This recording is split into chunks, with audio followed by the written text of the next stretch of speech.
Cuando se habló de tasa interna de retorno respecto de los proyectos de investigación científica, yo tengo la opinión que realmente no es el criterio a utilizar para un proyecto de investigación en ciencia o tecnología hecha por universidades.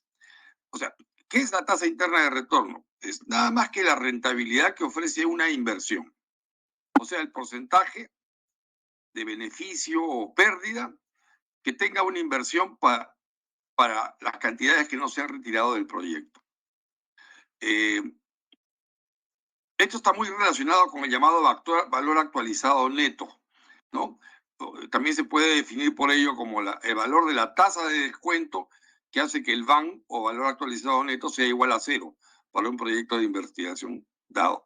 O sea, es una medida relativa de rentabilidad y los investigadores no hacen investigación para buscar o para hacer proyectos que tengan rentabilidad. Eso es un tema empresarial. La rentabilidad no es un tema del investigador. El investigador se preocupa en que su proyecto siga un orden lógico, que se llegue a demostrar aquello que se quería demostrar o, o no, pero no tiene nada que ver con la rentabilidad. De hecho, los proyectos, por ejemplo, yo me remito a la última experiencia de la pandemia.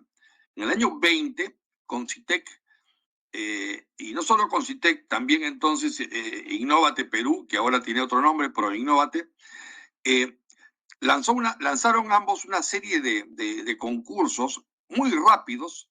Y la experiencia que he tenido ahí es que yo he sido evaluador de muchos de esos proyectos, de decenas de esos proyectos. Y todos estos proyectos tenían aparentemente un fin relacionado con la pandemia.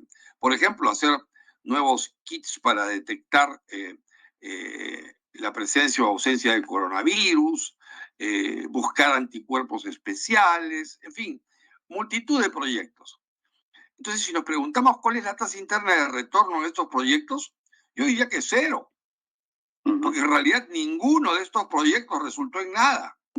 Es verdad, se compró equipos que ahora están en universidades, que están en institutos nacionales de investigación, se pagó sueldos, se compró reactivos, se realizó actividades de investigación que tuvo una función docente importante para formación de investigadores, de muchachos que hoy han avanzado y tienen una maestría o tienen un doctorado. O sea, hubo un retorno, pero el retorno no se ve en dinero, se ve justamente en gente mejor formada, en universidades o institutos mejor equipados, pero punto. Ahora, si sucede que uno de estos proyectos hubiese tenido éxito, pues y hubiese llegado a tener éxito comercial y estuviésemos exportando kits para diagnóstico de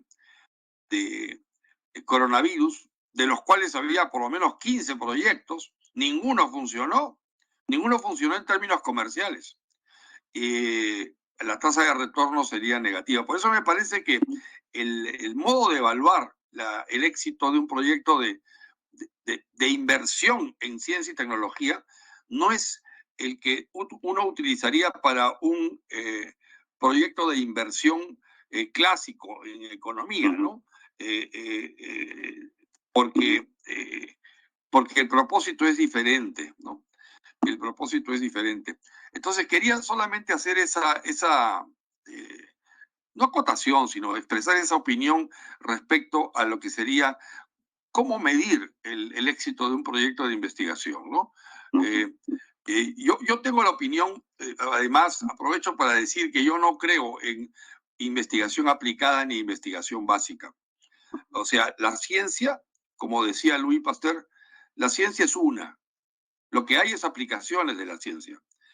Y por tanto, investigar en ciencia básica o investigar en ciencia aplicada es simplemente una manera falaz de poder expresar que lo que hay es investigación científica.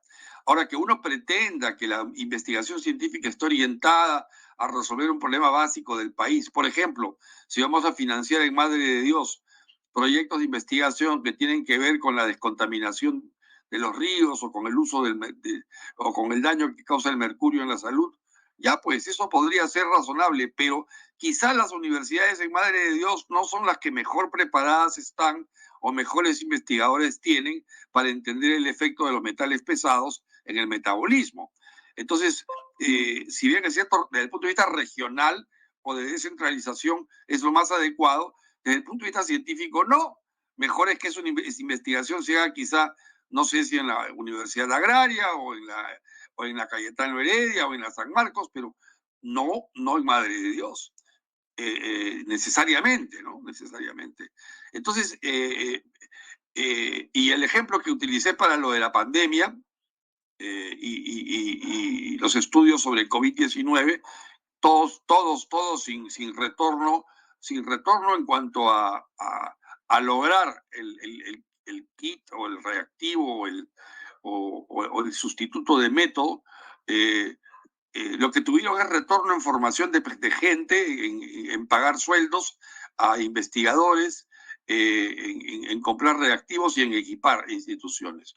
Entonces, tenemos que saber medir las cosas. Yo entiendo que Concitec tampoco tiene un sistema para medir tasas internas de retorno porque no es su propósito.